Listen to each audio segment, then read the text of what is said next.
පටන් ගන්න. ටීම් එක එකතු වුණාම කෝච් කෑ ගැහුවා. යේ! මොකක්ද ඒ ගඳ? බොබි නහය පොඩි කරන ගමන් ඇහුවා. ඊයා! මටත් ඒක ඉවසන්න බෑ.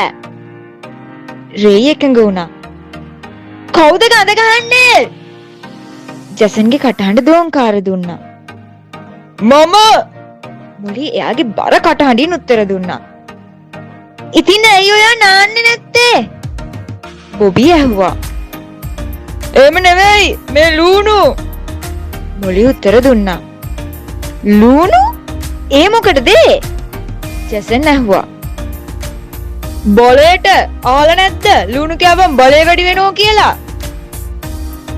බලය? මොන බලයක්ද? රේ ඇහුවා. බලය ඔයාලා දන්නවනේ අර බලවත් කියලා කියන්නේ. ඔයාට ඕන නැද්ද බලවත් වෙන්න? මොකද නැත්තේ? මටත් ඕනේ. හැබැයි ඔය වගේ ගඳ ගහන්න නම් බෑ ඉතින්. රේ කිව්වා. මේ ගඳ ගහන්නේ පළවෙනි දවසේ විතරයි. ඊට පස්සේ මේ ගඳ ඔයාගේ ඇඟ ඇතුළට ගිහිල්ලා ඔයාගේ බලය වැඩි වෙනවා. එතකොට ඔයා බලවත් වෙනවා. මුලි බොරුව කිව්වා. නෑ බොරු. ඔයා කියන්නේ අපි ලුණු කෑවම් පළවෙනි දවසේ විතරක් ගඳ ගහනවා කියලා. ඊට පස්සේ අපි ශක්තිමත් වෙනවා කියලා. අනේ මේ නිකන් ඉන්න ජසන් කිව්වා. හරියටම හරි මොලි කිව්වා. ගොඩක් අය කරන්නේ මේවා ඇඟේ ගා ගන්න එක. ගොඩක් හොඳයි ඒව කෑවම. එතකොට ඒක ඔයාව ගොඩක් ශක්තිමත් කරනවා. සමහර වෙලාවට ඒකට ගොඩක් වෙලා යන්නෙත් නෑ. පොඩි වෙලාවකින් වැඩේ වෙනවා.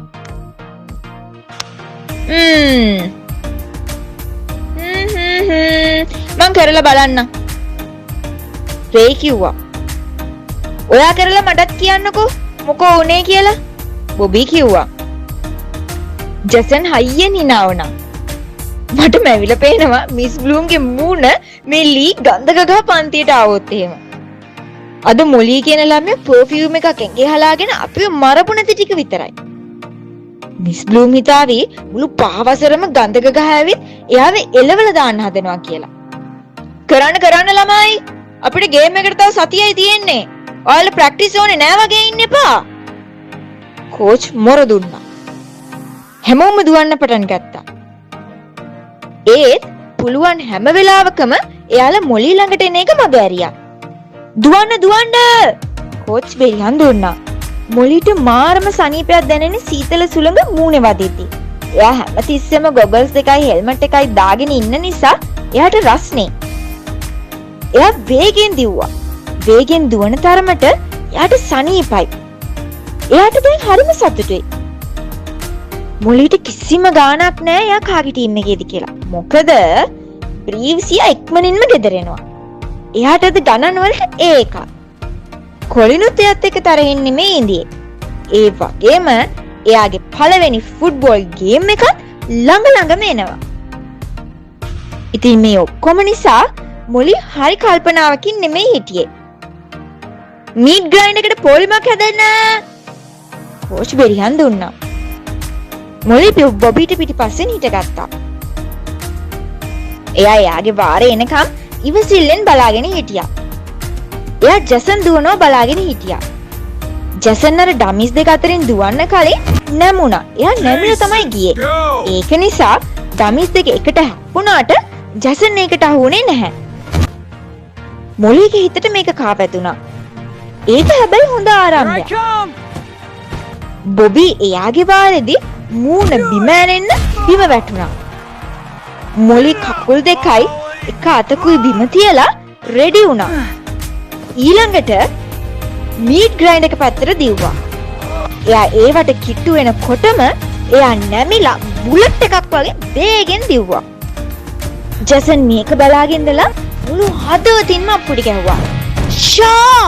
මාරයි! නියමයි! තෑන්ක්ස්. ඒත් ඔයා තමයි මට ඒක කරන විදිය කියලා දුන්නේ. ඒක තමයි ටීම් එකක් කියන්නේ. එයා මොලි දිහා බලලා hina වුණා. මොලිට අමුතුම හැඟීමක් දැනුණා. පහුගිය සති කීපෙම ජසන් එක්ක පුදුම තරහකින් එයා හිටියේ.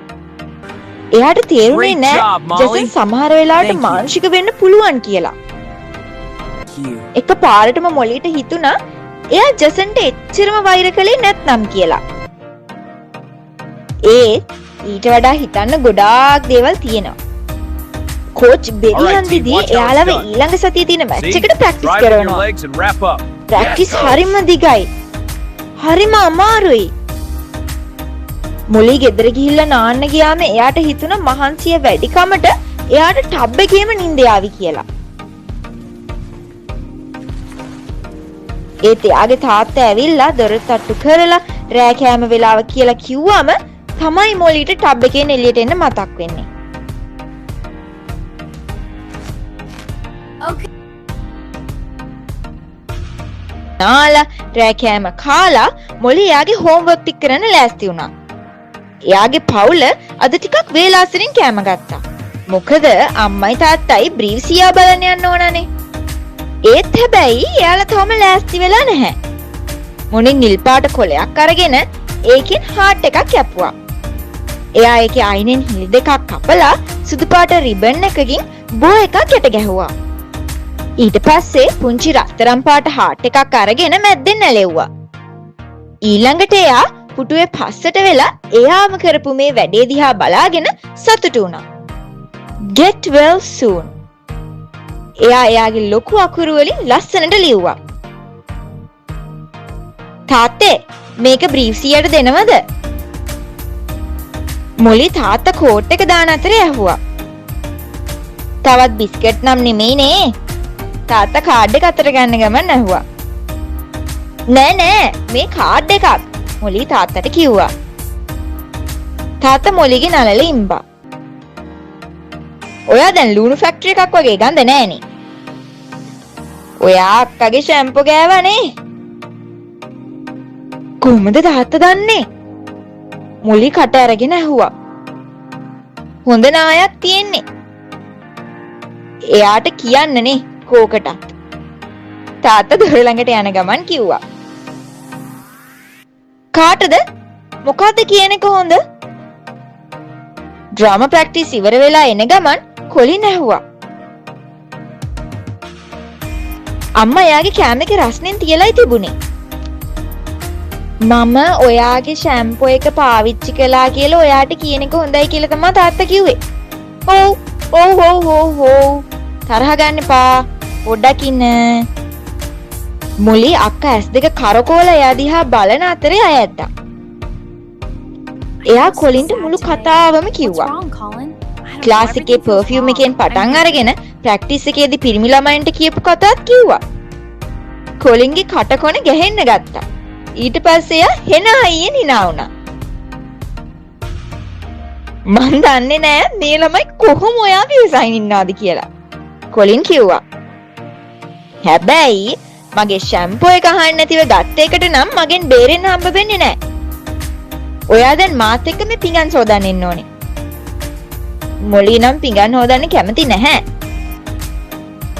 මේ පනිෂ්මන්ට් එක වැඩි වගේ නැද්ද? සමහර විට මම මැජික් තියරයක් හොයාගත්තොත් මේ ටික නිකම්ම කරන්න පුළුවන් වෙයි නේද? මොලි හිතුවා. පිඟන් කුස්සියට අරගෙන එන ගමන් එයා විනාකිරි බේකින් සෝඩා පැන්ට්‍රි කබඩ් එකකින් අරගෙන ආවා.